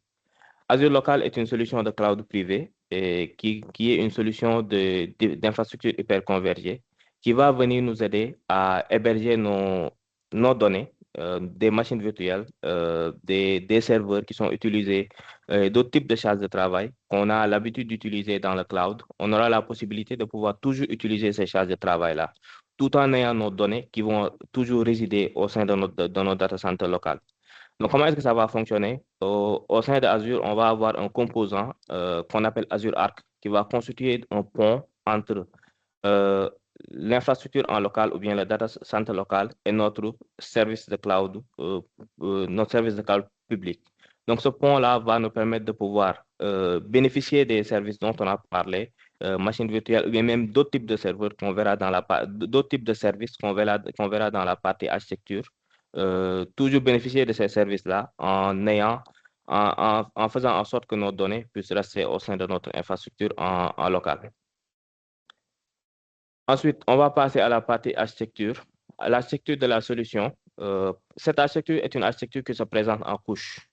Donc, si on parcourt les couches en allant du bas vers le haut, on a d'abord la couche que j'avais appelée la couche physique ou bien couche équipement. Là, on aura besoin d'équipements physiques, donc sur lesquels, parce qu'on parle de garder nos données au sein de notre infrastructure physique. Donc, on aura des équipements physiques qui seront installés au sein de notre data center, même si ces équipements vont être connectés plus tard à notre infrastructure cloud, mais on va commencer par avoir ces équipements physiques-là qui vont être installés au niveau de notre data center local. Ces équipements physiques-là peuvent être des équipements que nous avons choisis, mais qui répondent à des critères ou bien à des prérequis qui ont été définis par le fournisseur. Donc, à savoir Microsoft dans ce contexte-là. Donc, on peut être dans ce cas de figure-là, comme on peut aussi être dans un cas de figure où on a des équipements qui intègrent déjà la solution. Donc, il y a des équipementiers qui sont partenaires avec Microsoft qui intègrent déjà qui intègre déjà la solution. Donc, on a juste qu'à acquérir, à acquérir ces équipements-là, les installer sur notre data center local et faire les configurations nécessaires. Donc, on n'aura pas à effectuer l'installation de la solution en tant que telle sur les équipements. Et cette solution-là, elle va utiliser le système d'exploitation Azure Stack HCI dont j'ai parlé précédemment. Donc, Azure Stack HCI sera basé sur Hyper-V que vous connaissez déjà, qui est l'hyperviseur de Microsoft, donc sur lequel on pourra déployer tout ce qui est charge de travail dont on a l'habitude de déployer dans nos environnements locaux, des machines virtuelles, Windows, Linux, et aussi si on a des applications de type containerisé, on pourra aussi les déployer sur cet environnement-là. Maintenant, cet environnement, à savoir le système d'exploitation Azure Stack HCI, sera interconnecté avec Azure en utilisant un composant qu'on appelle Azure Arc. Donc, Azure Arc va constituer un pont qui va faire le lien entre ces services-là que vous avez sur Azure et la solution Azure locale en tant que telle. Donc, cela va vous permettre de pouvoir bénéficier de ces services que vous connaissez déjà, à savoir déjà sur la partie identité intra-ID. Donc, ça, on savait déjà qu'on pouvait avoir des identités synchronisées en utilisant IntraConnect. Donc, vous pourrez bénéficier de ces ensembles de solutions-là, intra-ID, que ce soit Site Recovery, si vous voulez mettre en place une infrastructure redondante au niveau des serveurs, si vous voulez aussi bénéficier du service backup ou bien des autres services sur le cloud dont vous avez l'habitude d'utiliser. Mais là, vous aurez la flexibilité de pouvoir avoir vos données ou bien une partie de vos données qui sont soumises à cette contrainte de régulation-là, avoir toujours ces données-là au sein de votre data center en local. Ensuite, toujours par rapport à la solution dont je viens de parler précédemment et aussi par rapport au multi-cloud en tant que tel, on a un besoin qui est toujours présent, c'est le besoin de comment est-ce que nous allons déployer. Donc là, au niveau du déploiement, on va distinguer deux types de déploiement. Donc, on peut avoir un déploiement de nouveaux charges de travail. Donc, on a un nouveau projet ou bien de nouvelles applications qu'on a besoin de déployer. Donc, ça, c'est un déploiement standard que vous connaissez déjà. Mais on peut se trouver dans un cas de figure où on a des infrastructures qui sont déjà en production, qu'on a besoin de migrer. Donc là, il serait important dans ce cas de figure-là d'avoir un utilitaire qui va nous permettre de pouvoir faciliter cette migration-là. Donc, toujours quand on reste dans le contexte Microsoft, donc là, on va parler d'Azure Migrate, donc qui est à ce niveau-là un service qui va venir nous accompagner dans cette migration-là. Donc, peu importe la source de nos données qui sont déjà existantes ou bien notre infrastructure qui est déjà existante, que ce soit des données qui sont on-premise, en local, que ce soit des données qui viennent d'autres fournisseurs cloud, des données que nous avons sur Google ou bien des données que nous avons au niveau de Amazon. Donc, avec cet utilitaire-là, on aura la possibilité de pouvoir effectuer cette migration-là, effectuer cette transition-là de manière à avoir des étapes bien définies qui vont nous faciliter cette transition-là et avoir aussi un suivi sur cette transition-là. Maintenant, cette transition-là va s'effectuer en trois étapes. Donc, on a l'étape de décision, ensuite on a l'étape de planification et en dernier lieu, on va avoir l'étape d'exécution. Au niveau de l'étape de décision, l'utilitaire Azure Migrate va avoir la possibilité de pouvoir effectuer un discovery ou bien un assessment des éléments que nous avons, des éléments qui existent déjà, les éléments que nous voulons migrer. L'utilitaire va venir évaluer ces éléments-là, les identifier. Et par rapport à ces éléments-là que nous voulons migrer, il est toujours important, quand on veut migrer des éléments vers le cloud, de définir la landing zone. Et par rapport à la landing zone, à savoir les ressources qui vont recevoir les éléments que nous allons migrer, il est toujours important de pouvoir prévoir. Bon, quand je parle de la landing zone, c'est d'un point de vue infrastructure, mais aussi il est important de pouvoir prévoir les coûts. Quand on définit l'ensemble des ressources qui vont être déployées sur le cloud, donc on peut à l'avance, avec l'utilitaire et aussi avec Azure Pricing Calculator, définir les coûts à l'avance et voir comment est-ce que nous pourrons à l'avenir gérer nos infrastructures dans le cloud. Donc, cela va faciliter notre décision si on doit vraiment migrer vers ce fournisseur de cloud-là, ou bien si on doit ou bien si on va évaluer un autre fournisseur de cloud, en fait, par rapport au pricing. Ensuite, dans la phase planification, donc toujours l'utilitaire Azure Market va nous permettre de pouvoir effectuer un assessment pour pouvoir évaluer l'état je dirais, l'état de préparation des ressources existantes qu'on a par rapport à leur destination. Donc, toujours dans le contexte de Azure. Dans cette évaluation-là, nous aurons un rapport donc, qui va nous indiquer les éléments qui sont peut-être bloquants. Donc, il y a certains prérequis en termes d'infrastructure ou bien en termes d'application qui doivent être remplis pour que nos ressources puissent être bien migrées dans le cloud. Donc, l'utilitaire va nous sortir ces éléments-là. Donc, il y a des prérequis qui manquent, il y a des éléments qui manquent en termes d'infrastructure. L'utilitaire va nous sortir cela pour qu'on ne passe pas à la phase exécution et rencontrer des problèmes pour pouvoir revenir en arrière. Et on ne peut pas forcément revenir en arrière quand on se trouve dans ce cas de figure-là.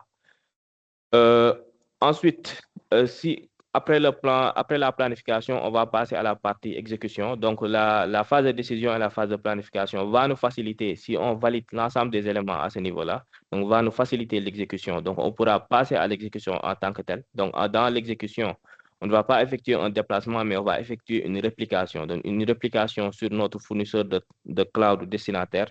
Après avoir effectué cette réplication-là, donc on pourra faire des tests de validation. Donc, des tests de validation qui vont nous permettre de confirmer si oui ou non nos services fonctionnent bien. Et si il se trouve que tout fonctionne bien, là, on pourra passer à la migration en tant que telle. La finalisation de la migration et la décommission des éléments que nous avions au niveau de notre environnement source. Donc, que ça soit on-premise ou bien au sein de notre fournisseur de cloud. Ensuite, je vais y aller un peu vite.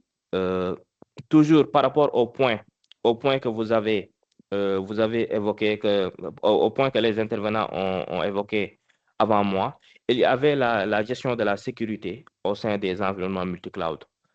Par rapport à cette gestion de la sécurité, donc vous avez déjà listé certains défis que je trouve importants, mais il y a aussi un défi très important au niveau de la gestion de la sécurité au niveau des environnements multi-cloud, qui est la centralisation.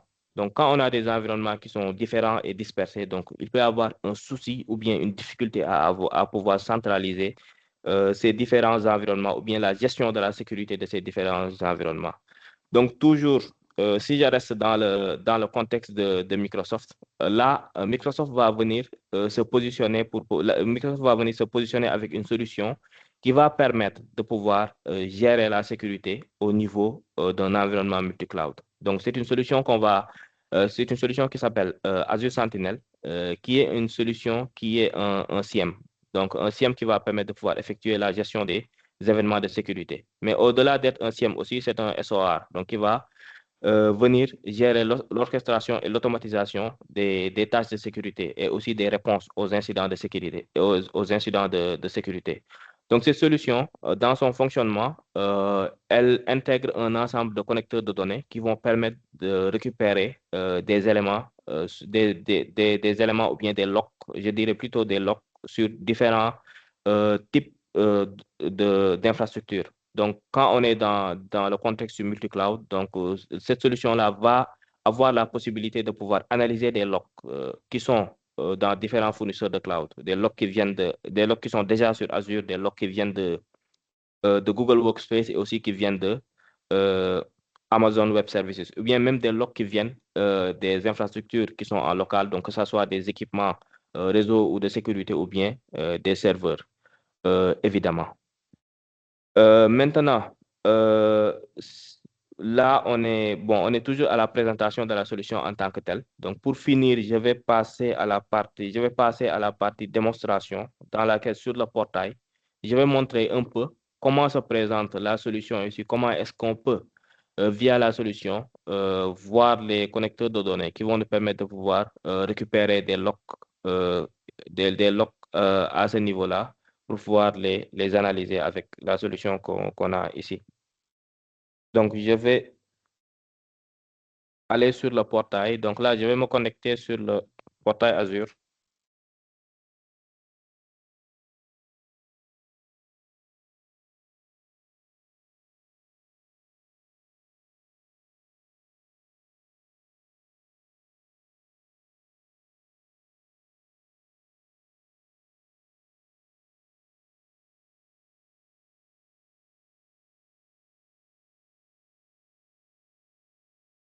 N'hésitez pas à Non. poser vos questions dans le chat et nous pourrons y revenir juste après sa présentation. Merci. OK. Merci Hervé. Donc là, par rapport à la solution dont je faisais allusion, donc qui est Microsoft Sentinel, cette solution, comme je le disais, est une solution qui va permettre de pouvoir récupérer des données à partir de différents environnements. Maintenant, ces données-là, ce sont des logs qu'il va récupérer et qu'il va analyser. Il faut savoir aussi que c'est une solution qui utilise le machine learning. Donc, ça intègre l'intelligence artificielle qui va analyser les logs pour pouvoir détecter à l'avance tout ce qui est menace et vulnérabilité. Donc, on ne va pas on va pas montrer toutes les fonctionnalités forcément de la solution, mais là, on peut mettre en évidence les différents éléments dont on a parlé par rapport au multi-cloud. Donc là, au niveau de la solution, on a au niveau du Content Hub, donc là, on pourra voir différents éléments qu'on peut interconnecter avec notre environnement en tant que tel. Donc, si je prends l'exemple de Amazon Web Services, donc on va prendre le connecteur de Amazon Web Services et on va l'installer. Ensuite, je vais montrer comment est-ce qu'on pourra l'interconnecter avec un environnement Amazon. Donc déjà ici, au niveau de ce portail, donc vous pouvez voir déjà qu'il y a plusieurs solutions qui sont disponibles. Étant donné que nous sommes sur Azure, mais il y a plusieurs solutions qui sont disponibles, qui peuvent nous permettre de pouvoir centraliser cette gestion de la sécurité là au niveau d'un contexte multi-cloud. Donc, au-delà de Amazon Web Services, donc si je recherche par exemple Google, je peux rechercher. Donc, dès que je mets MMG, donc vous pouvez voir que il y a les connecteurs Google que je peux voir ici. Donc, Google Workspace par exemple. Donc, il y a un grand nombre de connecteurs qui peuvent être utilisés à ce niveau-là pour pouvoir récupérer des logs à partir de différents environnements. Maintenant, par rapport au connecteur Amazon Web Services dont je parlais, donc là, on va aller au niveau de la gestion. Donc, au niveau du Content Hub, là, si on installe le composant Amazon Web Services, donc il va nous permettre de pouvoir voir l'ensemble de connecteurs qui est disponible pour Amazon Web Services. Maintenant, le connecteur qu'on veut utiliser, ça va dépendre du service qu'on veut protéger. Donc, on utilise Amazon, on a certains services, on a des machines virtuelles, on a par exemple des applications web ou bien des bases de données qui vont être sur Amazon Web Services. Le connecteur qu'on va choisir à ce niveau-là va dépendre de la ressource qu'on veut protéger en tant que tel. Mais je vais juste prendre un. L'objectif, c'est de montrer comment est-ce que ça se présente. Donc, je vais cliquer là-dessus. Et ce qu'il faut comprendre ici, c'est que ce que je vais montrer, c'est valable pour tous les connecteurs. Donc, je vais prendre par exemple le connecteur Amazon Web Service S3, par exemple. Donc, je prends n'importe quel connecteur. Donc, quand on choisit le connecteur, on a ce qu'on appelle la page du connecteur. Au niveau de la page du connecteur, on va voir les éléments qui nous intéressent ici. Au niveau de la page du connecteur, on a les prérequis. Donc, les prérequis dont on a besoin, les prérequis vont varier en fonction des types de connecteurs. On a les prérequis à valider. On a aussi le statut du prérequis, s'il est validé ou non. On peut le voir à ce niveau-là. Donc, on peut valider tout ce qui est prérequis pour la connexion. Aussi, on a la procédure de connexion à notre environnement en fonction du connecteur qu'on a choisi. Donc là, on a la première étape. On doit mettre en place notre environnement Amazon. On a deux options dans lesquelles on peut utiliser le script PowerShell qui peut nous permettre de pouvoir récupérer cet élément-là. Sur le script PowerShell, on a les différentes étapes. On doit d'abord télécharger le script et suivre ces différentes étapes-là, installer le script au niveau de notre composant sur Amazon Web Services en mentionnant les éléments qu'on a ici.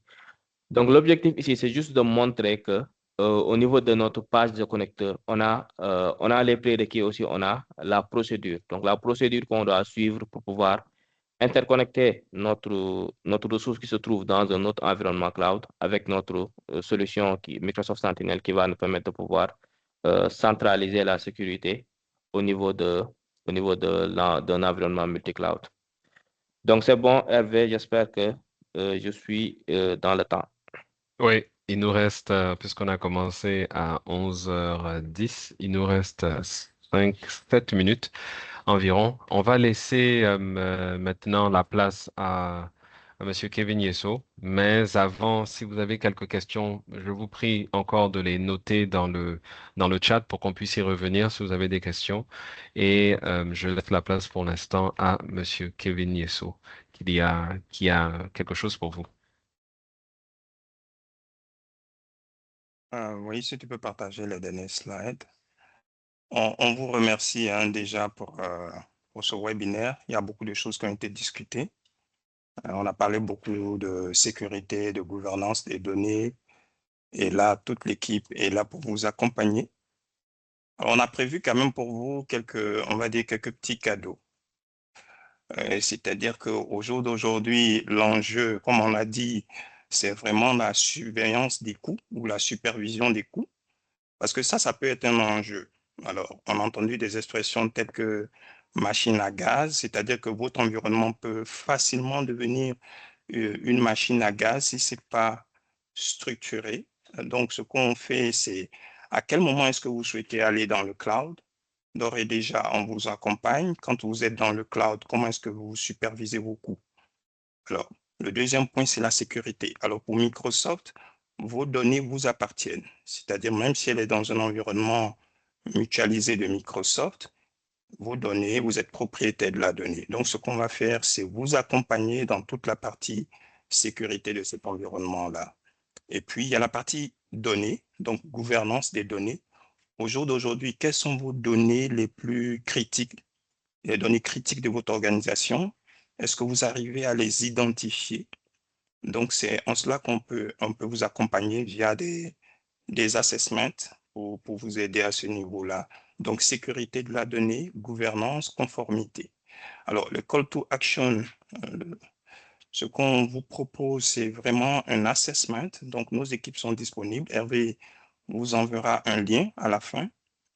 L'idée, c'est que vous vous enregistrez et on vous offrira gratuitement l'analyse de votre infrastructure, que ce soit votre infrastructure cloud ou on-prem, pour savoir un peu ce qui part dans le cloud. Si vous y êtes, comment est-ce que vous sauvez des coûts, comment est-ce que vous protégez vos données. Donc, on pourra faire des recommandations à la clé pour vous. Donc, voici un peu ces quelques points qu'on souhaite vous offrir à la fin de ce webinaire. Merci beaucoup, Yesso. Merci. Alors, on a mis dans le chat le lien. Alors, vous pourrez directement remplir le questionnaire qui est là. C'est juste questions, réponses, etc. Je vais vous demander deux derniers sondages. Mais il y a, et je vais laisser la parole à Monsieur Aïdara ainsi qu'à Monsieur Sigui qui est encore là pour un mot de la fin. Et Souleymane pour clore. On n'a pas eu d'autres questions. Je suppose que tout était bien clair de ce que je peux me dire. Mais si vous avez encore des questions, on a encore 5 petites minutes pour y revenir. Sinon, je vous envoie les deux derniers pôles de questions et je vais laisser la place pour dire un dernier mot à Monsieur Sigui ainsi qu'à Monsieur Adiara. Le premier est lancé maintenant.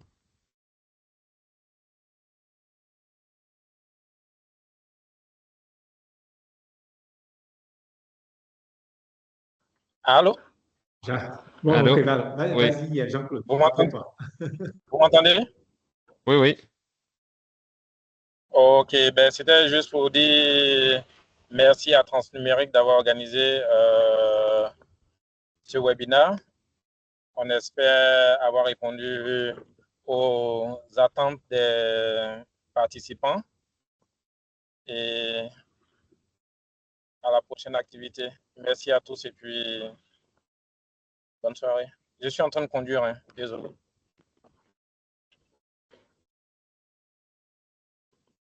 Merci beaucoup, Monsieur Sigui. Merci beaucoup pour votre temps. Merci. On va laisser Monsieur Souleymane Yadera de pouvoir dire un dernier mot. Sidibé, à à toute l'équipe de Transnumérique. Merci pour l'initiative et l'organisation. La présentation du pape a été très alignée avec ce qu'on a dit, hein. Donc, il a bien couvert les problématiques de sécurité, de gouvernance. Donc, vraiment, voilà, c'était très. Je ne savais pas que c'était ça qui venait après. Donc, vraiment, je ne sais pas comment vous avez fait ça, mais c'était très aligné. Merci, Pape, pour la présentation.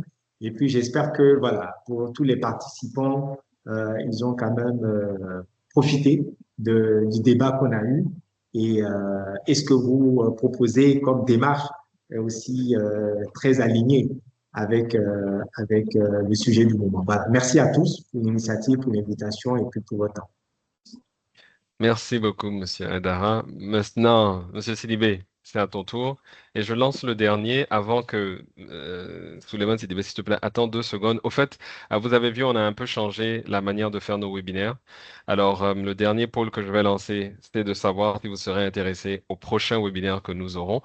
Sachez que ça va être le même format. On veut aujourd'hui pouvoir donner la chance à faire un débat. Alors, on aura 2 invités de marque aussi qui vont débattre sur le thème, comme vous voyez, comment optimiser les coûts de la digitalisation d'une administration à l'ère de l'IA. Alors, ça sera en partenariat normalement avec Team Fox et on aura d'autres grands invités qui seront là. Alors, c'est juste pour vous dire, préparez-vous, vous aurez les informations. Avant que j'oublie, on vous enverra le replay ainsi que la présentation par mail. Alors, vous allez recevoir tout ça d'ici vendredi. Et bien sûr, on vous demande encore si vous êtes OK avec le fait de faire une évaluation de la préparation de votre environnement multi-cloud, n'hésitez pas à remplir le formulaire. Et je laisse la dernière parole à Monsieur Sidibé pour conclure. Ok, merci Hervé, merci à nos différents experts, Souleymane Aïdara et également Sigui. En tout cas, moi, je suis très, très content d'avoir animé, je veux dire, ce débat aujourd'hui. C'est un débat qui est très intéressant, c'est un débat du jour. Donc aujourd'hui, n'importe quelle entreprise aujourd'hui se pose ces questions-là, ces différents sujets sur lesquels nous nous sommes prononcés. Et je tenais à dire merci. Merci également à l'audience qui est restée jusqu'à la fin. Et ce qui sous-tend que bon, nos thèmes que nous utilisons aussi sont intéressants et répondent à leurs différentes problématiques. On a vu un peu le sondage dans ce sens-là. Ce qui est important pour nous aujourd'hui, c'est d'être avant-gardiste sur tout ce qui se passe sur le terrain. Okay. On envoie des personnes, on fait des débats, on discute. On peut être des partenaires Microsoft ou on peut être des partenaires Google ou Nutanix ou l'hyperconvergé. Tous ces éléments-là viennent créer un mouvement pour qu'on puisse pousser dans le même sens-là. Nous, notre objectif, c'est de vous accompagner dans votre processus de digitalisation. Donc, Hervé, moi, je pense que je tenais à dire merci aussi à toute l'équipe de Transnumérique, Siab et Sigui de ce côté pour cette organisation-là. Et voilà, c'est ce que j'ai à dire. Je remercie tout le monde. Est-ce qu'on m'entend? Merci beaucoup, Souleymane. Merci à tous encore une fois. Alors, comme je répète, vous allez recevoir par mail la présentation ainsi que le replay d'ici vendredi et restez à l'écoute du prochain webinaire. Nos webinaires se passeront chaque 2 mois comme cela dans différents domaines, différents défis, challenges que vous avez. On essaiera de pouvoir y répondre. Sur ce, je vous dis bon après-midi, bonne coupure de carême pour certains et d'autres, et puis bonne continuation pour les autres. Merci encore une fois et à très bientôt. Merci. Merci. Bye bye.